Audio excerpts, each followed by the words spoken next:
পবিত্র ঈদুল আজহা উপলক্ষে রাজধানীর সহ বিভিন্ন শহরে জনসমাগম তুলনামূলকভাবে কম হয়ে থাকে। সেই জন্য পশু ব্যবসায়ীদের কাছ থেকে পশু বিক্রির টাকা ছিনতাইয়ের মতো ঘটনার প্রতিরোধে র্যাব কার্যকরী ব্যবস্থা গ্রহণ করেছে। এই পরিস্থিতি মোকাবেলায় তাদের নিরাপত্তা চৌকির সংখ্যা এবং টহল সংখ্যা বৃদ্ধি করা হয়েছে। কোরবানির পশুর হাটে ক্রেতাদের ভোগান্তি রোধে কন্ট্রোল রুম এবং ওয়াচ টাওয়ার স্থাপন করা হয়েছে।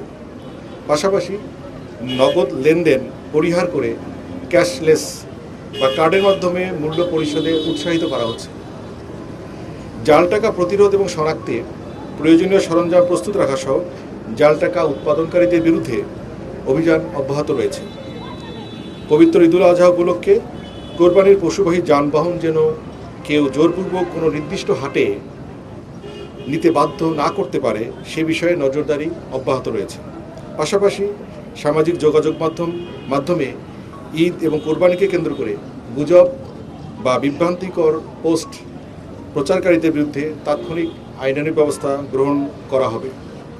এছাড়াও দেশের আইনশৃঙ্খলা পরিস্থিতি স্বাভাবিক রাখতে যে কোনো ধরনের সন্ত্রাসী কার্যক্রম এবং অন্যান্য অপরাধমূলক কার্যক্রম দমনে র্যাব তার নিয়মিত টহল, গোয়েন্দা নজরদারি এবং আবিধানিক কার্যক্রম অব্যাহত রাখবে।